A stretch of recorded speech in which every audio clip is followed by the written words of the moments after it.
Welcome to the deep dive. Today we're looking at something really quite powerful. How personal struggles, sometimes really, really tough ones, can actually become, the foundation for finding purpose and even building a career. Yeah, it's fascinating. We've got two podcast sources today that dig into this, especially through the lens of the trades, which is interesting. It is. And Uh, what's striking, I think, is how different the starting points are for the two people we're looking at. Completely different struggles, yeah. Yeah. But that drive, that underlying thing about finding meaning and wanting to contribute something positive, it comes through so strongly in both. It really does. It says a lot about maybe resilience or just the human spirit kind of alchemizing that hardship. Alchemizing adversity, exactly. So our first source is, it's called Turning Personal Pain into Purpose, Jessica's Journey to Empower Others. It's a very open conversation. Very open. Jessica shares her story, battling loss, pretty intense anxiety, burnout too, and that voice of self-doubt that I think a lot of us can relate to. Definitely. And what's amazing is how she's taken all that really personal pain Oh. and built this online space for mental health support, Right. And it makes you think about sensitivity. She talks about feeling too sensitive. which is often framed as a weakness, Mhm. right? But in her story, you see how it's actually the source of her empathy. It's what allows her to connect. That's a great point. Her sharing her own vulnerability makes it okay for others to feel seen. Exactly. Okay, then our second source, it shifts gears a bit, but that transformation theme is still right there. Still central, yeah. It's From Violence to Leadership, Turning You Pain into Purpose with Frank LeBlanc at Minds Radio Podcast. And Frank is incredibly candid here. Oh, incredibly. He talks about a really troubled youth, serious legal problems, getting caught up in the opioid crisis. Yeah, and then this journey into becoming a successful business owner in the trades, and even hosting his own podcast now. It's quite the turnaround. And it shows, that your early life doesn't have to completely dictate your future. People can change dramatically. Absolutely. And we also get his perspective on things like marketing in the blue-collar world and some current events, too. Yeah, he covers a lot of ground. So the mission here for you listening, as we explore these two stories, they're very different, but both so compelling, is to pull out some, actionable stuff.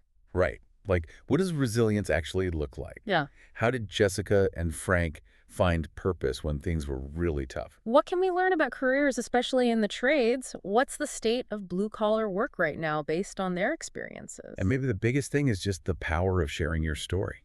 That human connection. Yeah. Okay, let's dive in. Let's start with Jessica's early experiences, feeling too sensitive.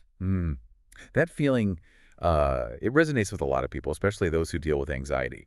Like your internal volume is just turned way up. Yeah, that's a good way to put it. But her journey shows how that sensitivity, if you understand it, maybe reframe it, it becomes a strength. It's the engine for her empathy. And then she suffers this just immense loss, her brother passing away. Which, understandably, just opens the floodgates. Grief, burnout from just trying to keep going, panic attacks, that nonstop overthinking. It's a reminder that grief isn't just, sadness. It hits you physically, mentally. It's overwhelming. Totally. And everyone's grief is different, right? There's no manual. Her being honest about the burnout and panic attacks shows how deep that ripple effect can go. You really need support. She talks about lying in bed thinking, is this what adulthood is supposed to feel like? Just pretending. Oh, wow. Yeah. It's so relatable, that feeling of having to put on a brave face when you're crumbling inside. It really hits on that pressure, doesn't it? Like we're supposed to have it all figured out. Her honesty kind of gives permission for it to be messy. It normalizes not having all the answers. So if someone's listening and they're feeling that way right now, like they're just going through the motions, what's the key takeaway from Jessica's early part of the story? I think it's that core message she shares. Breathe. Your feelings are okay. They're valid. You're not alone. You're not broken. And asking for support, seeking help, that's not shameful. It's something you deserve. It's courageous, actually. That's powerful. Okay, so she's in this tough place. What sparks the change? How does that pain start to turn into purpose? There's a question from her therapist, apparently. What would it look like to talk about your story, not just to heal yourself, but maybe to help other people heal too? Okay, so reframing it. Exactly. Suddenly, her struggle wasn't just this burden she had to carry alone. It could be a bridge, a way to connect and help others going through similar things. It's kind of like that idea of post-traumatic growth, right? Finding positive change after adversity. And she started small, just sharing bits on Instagram. Yeah, exactly. Yeah. And the reaction she got, people saying, I feel that too. Imagine how validating that must have been. Oh, huge. Just knowing you're not the only one. It breaks that isolation. And it showed her there was this, like, hidden hunger for honesty about struggles. People were craving connection. And that led to her online platform, the safe space, as she calls it. Right. And crucially, she wasn't setting herself up as the expert with all the answers. That's important. Yeah, it grew because it was authentic. Just real talk about anxiety, grief, self-doubt. It was about community, shared experience, not having it all figured out. Pure support, really. So that leads to how she thinks about mental health now. It's clearly shifted from just feeling too sensitive. Yeah, she talks about it as a relationship with yourself, which I think is really insightful. It's not a destination you arrive at or a checklist. Thing. It's ongoing. Yeah, it fluctuates. It needs care like any relationship. And she mentions key parts of that relationship. Self-compassion is a big one. Being kind to yourself when you mess up. Which is so hard. We're often kinder to others than ourselves. And also self-talk, noticing how you speak to yourself, especially when you're anxious, and trying to make that inner voice more supportive. And shifting focus, asking, what do I need right now, instead of always, what should I be doing? That's a big one. Prioritizing your own needs over those external, often relentless obligations, it takes conscious effort. And she talks about the bravery in just sort of staying with difficult feelings instead of immediately trying to run away or numb them. Yeah. In this world full of distractions, just sitting with discomfort, that takes courage. But it's how you build resilience, by learning to tolerate and process those feelings, not just push them down. So how does she nurture this relationship? What are her practical day-to-day things? Well, she emphasizes they're adaptable, they change, but some staples for her. Okay. Morning stillness, like no phone for the first 30 minutes. Wow, that sounds difficult, but probably amazing, creating that buffer. Right. Reclaiming that time before the world rushes in sets a calmer tone. Then body movement. Not necessarily like hardcore exercise, but moving. A walk, yoga, even just dancing around. Yeah, connecting with your body. Movement is huge for releasing tension, boosting mood. She does self-talk journaling too, but frames it like talking to a friend. That's smart. Asking, what are you feeling? And answering kindly, like you would for a mate. It actively builds that compassionate inner voice. Digital boundaries. Muting accounts that make you feel bad or fuel comparison. So important now. Actively curating your online world to protect your mental space. It's self-care. And sleep. She says she protects her rest like it's her job. We could all use that reminder. Sleep is just foundational. It affects everything. It really does. And finally, expressing love daily. Just small acts of connection. Because connection is fundamental, right? Yeah. Reaching out, showing appreciation, it strengthens those bonds that support us. She asked you about your own practices. You mentioned that voice note thing you do at the end of the day. Yeah. It helps me kind of process the day, draw a line under it. Reflection. Puppies on Instagram. Hey, don't knock it till you've tried it. Sometimes you just need that dose of pure, uncomplicated joy, Yeah. A bit of light relief. Fair enough. Okay, let's switch over to Frank LeBlanc. His journey, as we said, starts in a very different place. Very different. High school expulsion, juvenile probation. Yeah, serious charges. Yeah. Gun possession, assault.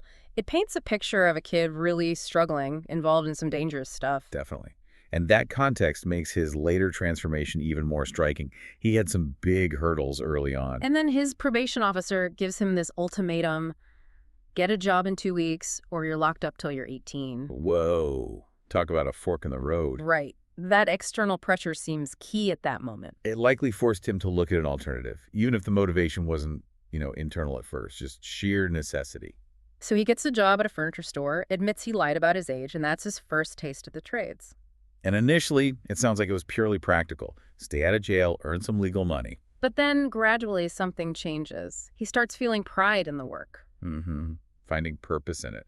It wasn't just a job anymore. It was keeping him off the streets. That satisfaction of building something tangible, mastering a skill. Exactly. It gave him a constructive outlet, a sense of accomplishment maybe he hadn't found elsewhere. And becoming a young dad really cemented that shift, didn't it? Yeah, that added responsibility. Suddenly, it wasn't just about him. He needed to provide, build something stable for his family. That's a powerful motivator. Now, Frank is also brutally honest about his past involvement in crime, robbery, violence, the drug trade, ecstasy specifically. His candor is pretty remarkable. It really underlines how far he's come. Takes guts to share that stuff. And then he talks about his crew's role early on in bringing opiates into Massachusetts and New Hampshire. Percocet, OC80s, then fentanyl. Wow, that's a really stark admission. Gives you a ground-level view of how that crisis started spreading. Chilling, really. He talks about the devastation it caused in his community. He wasn't addicted himself, but he saw it all around him. Saw the cycle, the shift to cheaper heroin. Yeah, his observations show how complex it is. Price, availability, how quickly things can spiral. The impact is just huge. He also points to bigger issues, systemic things. Big pharma, doctors, the impact on families. He has this quote. Something like, everybody has their own unique little story that almost adds up to pretty much the overall story. That really captures it, doesn't it? All these individual tragedies making up this massive societal problem. He even questions the DAR program, suggesting it might have backfired for some kids, giving them info that made them curious. That's definitely a controversial take, but it makes you think about whether traditional prevention methods always work as intended. And there's this story about finding a gun with a criminal history, and just being reckless with it as a kid, feeling invincible, having no regard for life or death. Yeah, that really paints a picture of the danger he was in and the mindset he had to climb out of. A massive shift needed to happen. There's another story, too, about rumored buried money, finding it and just blowing through it instantly. Right, illustrating how unstable and ultimately empty that life is. Easy come, easy go. No real security. Later, he moves to Salem, New Hampshire, which was hit hard by the opioid crisis. He sees it within the trades union there, too. So he's seen the impact firsthand.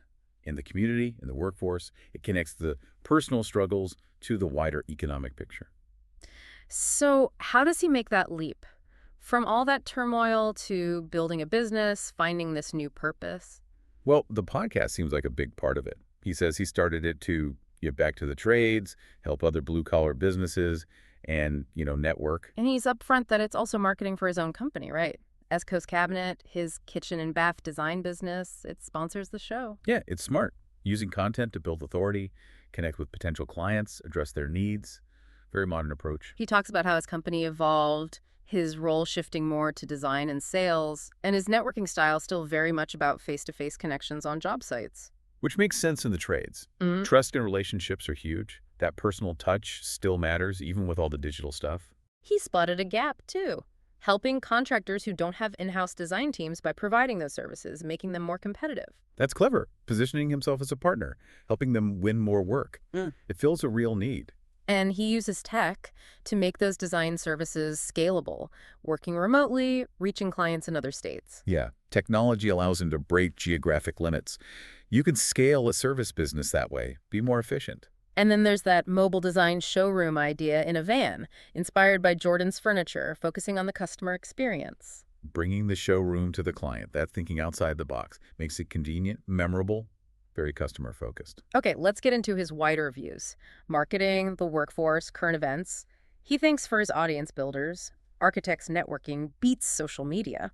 Yeah, he emphasizes knowing your specific audience. For his niche, those direct personal connections build more trust in business than, say, a broad Instagram campaign might. He talks about seeing some viral success porn video, those perfect morning routines, and feeling it's unrealistic. He worries it ignores the hard work involved and maybe devalues essential blue-collar jobs. That's a fair critique, I think. Social media often shows this glossy, effortless version of success.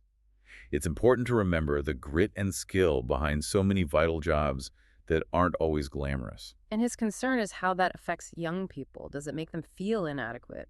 Does it make them undervalue the trades? It's a real worry.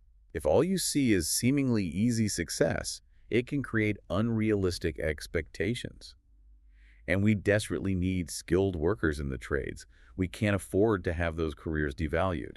The conversation also briefly touches on a national security leak, using it as an example of, human error and how mistakes get scrutinized. Just a quick point about how mistakes happen everywhere, and the pressure, especially at high levels. Then there's the Rhode Island debate about banning assault weapons. Frank's perspective is clearly against it. Yeah, he voices a strong opinion based on constitutional rights, arguing it penalizes law-abiding citizens and won't stop criminals.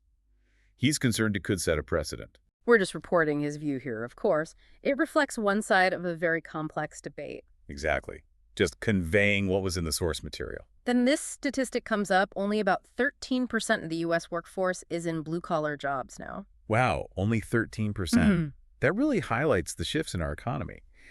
And it points to both the opportunities in those fields, because demand is often high, but also the challenges in finding enough workers. He mentions the aging workforce in trades, making it hard to find and keep skilled people. That affects quality, drives up prices. It's a huge issue for the industry. The skills gap is real. So how do you attract and keep people? He mentions things like good company culture, clear career paths. Right, making the trades an appealing long-term career, not just a job. Offering progression, a supportive environment, that's key. And finally, they talk about this product, Auralite, a recessed light with magnetic shades. Yeah, just an example of innovation happening within the trades. New ideas, problem solving, shows there's entrepreneurship there too. Frank was involved early on. Okay, so wrapping this all up, we've covered a lot of ground with Jessica and Frank. What are the main takeaways that jump out for you? Well, first, it's undeniable. Personal pain, if you can process it, be vulnerable about it, it can become fuel for purpose, for connecting with others. Yeah, turning hardship into empathy and strength. We saw that in both stories in different ways. And resilience, it's not just something you have or don't have. It's built by facing things, getting support, developing those coping skills, those daily practices like Jessica's. Absolutely, it's an active process. And Frank's story really shines a light on the trades.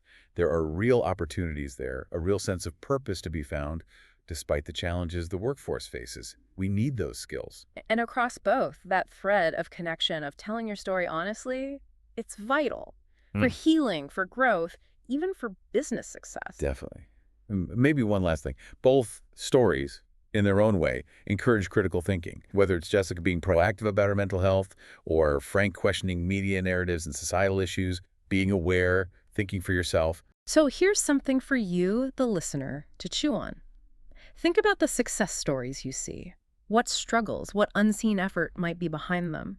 And maybe reflect on the value of those jobs, those professions that keep everything running but don't always get the spotlight. And consider your own skills, your own passions. Is there something there you could channel, maybe to create a positive impact, whether it's just in your own life or maybe somewhere broader in your community? Lots to think about. Thank you for taking the deep dive with us.